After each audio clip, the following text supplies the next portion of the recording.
grand joueur de galoubet. Alors en effet, on va parler musique un petit peu aujourd'hui, la musique provençale.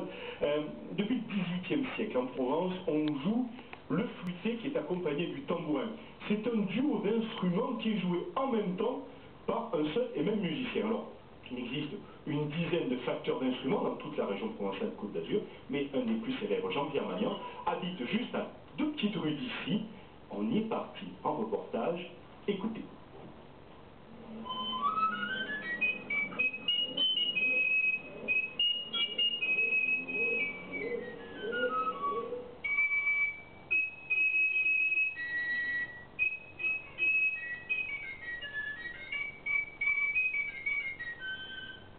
Alors là, on peut sortir du buis, c'est facile à reconnaître, plus c'est jaune, un peu de palsambre, voilà, et puis éventuellement de l'ébène.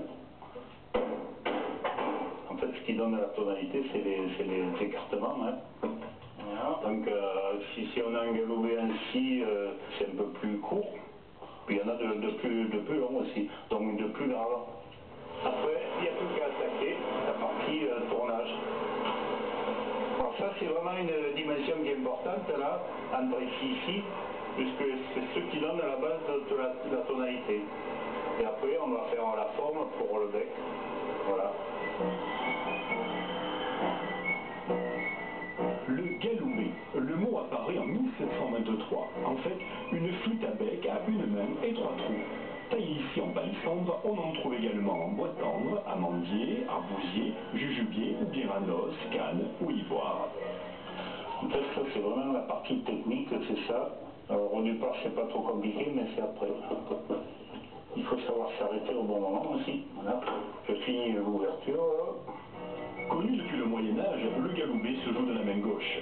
Avec un même doigté, le musicien peut obtenir plusieurs notes en soufflant plus ou moins fort sur le principe des harmoniques naturelles comme la trompette. La justesse du son, elle vient de l'ouverture du bec, Oui, c'est un ensemble de choses là, voilà. Il y a des angulations, des hauteurs qu'il faut bien respecter, quoi.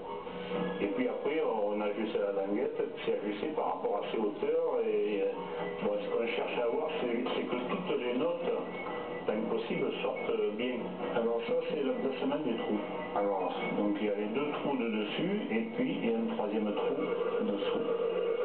Plus l'instrument sera long, plus le son sera grave. Mais pour l'ajustage de la tonalité, on l'accorde à l'oreille avec un autre flûté de référence. Mais le couple instrumental ne serait pas complet sans son inséparable percussion apportée par le tambourin richement décoré. Donc là, on a ces motifs de moulure qui peuvent évoluer, sur lesquels alors, on fait les perles, ça c'est assez classique du style Louis XVI un petit peu, hein, c'est perles et vaudrons, comme ça, et ça va aller ici. Voilà. Celui-là, c'est le même que je viens de centrer, là. Voilà. Et donc on a 5 panneaux, ce panneau de bretelles, plus 4 autres qui font le tour. Et puis ça, c'est les emplacements où il y aura les poignées qu'on appelle les réganches, où il y aura la bretelle pour pouvoir le porter. Voilà. Et ici, il y aura un petit trou d'aération qu'on appelle le cœur des tambourins. C'est un petit cœur ou un petit trèfle à 4 feuilles.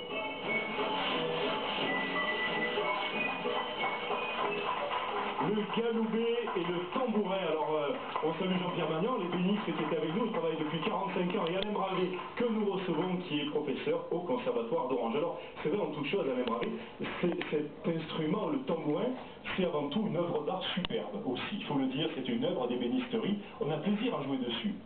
Ah oui, bien sûr, un grand plaisir, hein, ce sont des matériaux nobles, c'est du velin, c'est du noyer, voilà, une sculpture, un beau travail artistique.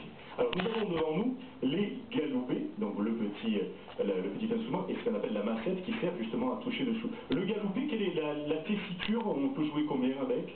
Alors l'instrument peut évoluer sur une 12e, c'est-à-dire une octave et demie, voilà, avec tous les tons chromatiques possibles.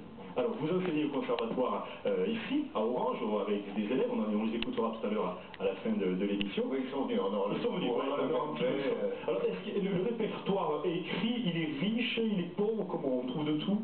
Alors le répertoire écrit est très important parce qu'on commence à a joué l'instrument sur le répertoire XIIe siècle. Alors après, toutes les modes qui vont suivre, hein, donc toutes les époques, Renaissance, baroque, jusqu'à aujourd'hui. Alors on a envie de dire ça se limite peut-être simplement aux danses folkloriques, mais non, c'est plus que ça le galoubet de tambourin. Oui, voilà, donc le folklore c'est un aspect de la pratique.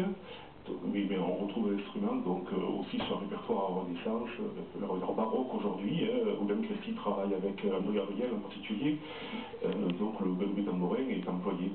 Alors, nous sommes à Orange, le théâtre, les airs d'opéra. Est-ce que les tambourinins s'inspiraient, parce que certains ont été musiciens aussi, s'inspiraient des airs d'opéra parisiens?